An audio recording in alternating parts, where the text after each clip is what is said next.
नमस्कार, आचरण के साथ मैं हूं टीएन मनीष, हाजिर हूं आज का मुद्दा लेकर। आज हम बात करेंगे नई शिक्षा नीति 2020 के त्रिभाषा फार्मूले की। ये नीति देश की शिक्षा व्यवस्था को बदलने का दावा करती है, लेकिन क्या ये वाकई बच्चों की सीखने की क्षमता को बेहतर कर रही है?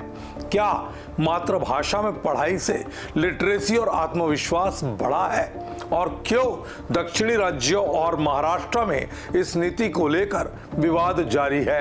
आइए इस मुद्दे को गहराई से समझते हैं। नई शिक्षा नीति 2020, जिसे 29 जुलाई 2020 को लागू किया गया, भारत की शिक्षा व्यवस्था में 34 साल बाद बड़ा बदलाव लाई है। इसके तहत त्रिभाषा फार्मूला लागू किया गया, जिसमें छात्रों को 3 भाषाएं सीखनी होगी, 2 भारतीय भाषाएं और 1 अंग्रेजी।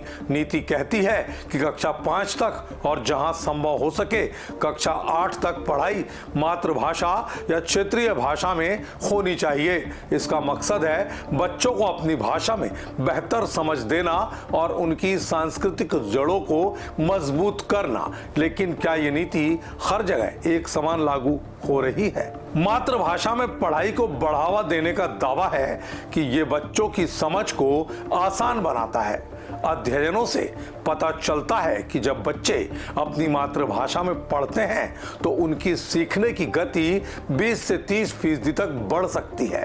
NCERT और अन्य शैक्षिक संस्थानों ने बताया कि मातृभाषा में पढ़ाई से बच्चों का आत्मविश्वास बढ़ा है, खास तौर पर ग्रामीण इलाकों में।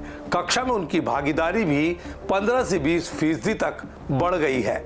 बुनियादी साक्षरता और अक्षर ज्ञान पर राष्ट्रीय मिशन के तहत 2025 तक कक्षा 3 के बच्चों को आधारभूत कौशल देने का लक्ष्य है। लेकिन क्या ये लक्ष्य पूरा हो रहा है?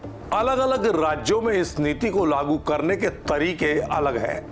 हरियाणा ने दावा किया है कि वो 2025 तक पूरी तरह से NEP लागू कर देगा।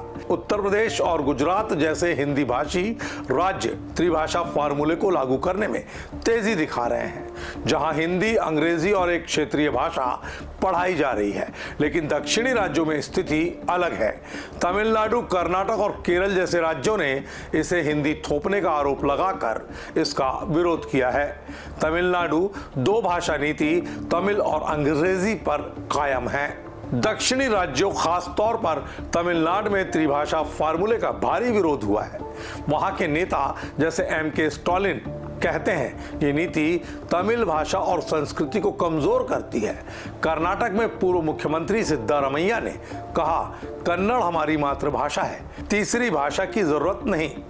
केंद्र ने स्पष्ट किया कि हिंदी अनिवार्य नहीं है और राज्य अपनी पसंद की 2 भारतीय भाषाएं चुन सकते हैं। फिर भी तमिलनाडु ने NEP को पूरी तरह लागू करने से इनकार कर दिया है।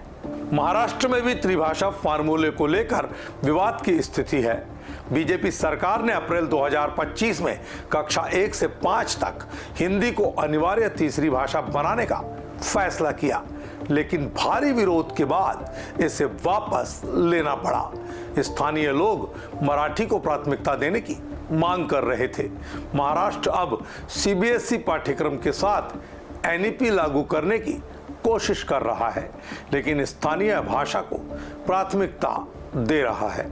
कुछ राज्यों, खासकर तमिलनाडु ने आरोप लगाया कि केंद्र सरकार NEP लागू न करने वाले राज्यों को समग्र शिक्षा अभियान जैसे फंड से वंचित कर रही है। तमिलनाडु के मुख्यमंत्री ने कहा यह संघीय ढांचे के खिलाफ है। हालांकि केंद्रीय शिक्षा मंत्री धर्मेंद्र प्रधान ने इन आरोपों को खारिज करते हुए कहा कि NEP मातृभाषा को बढ़ावा देती है, न कि हिंदी को। फिर भी केंद्र और राज्य के बीच तनाव बरकरार है।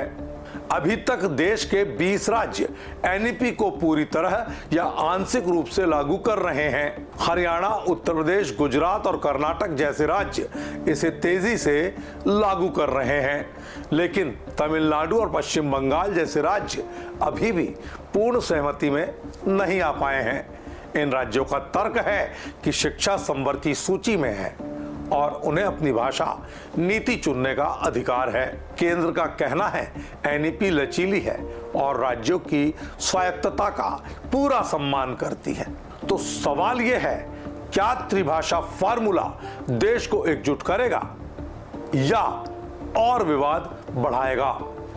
मातृभाषा में पढ़ाई से बच्चों की लिटरेसी और आत्मविश्वास में सुधार तो हुआ है, लेकिन राज्यों के बीच सहमति की कमी एक बड़ी चुनौती है। केंद्र और राज्यों को मिलकर एक ऐसा रास्ता निकालना होगा जो सभी भाषाओं और संस्कृतियों का सम्मान करे। आप इस मुद्दे पर क्या सोचते हैं, हमें कमेंट बॉक्स में अवश्य बताएं।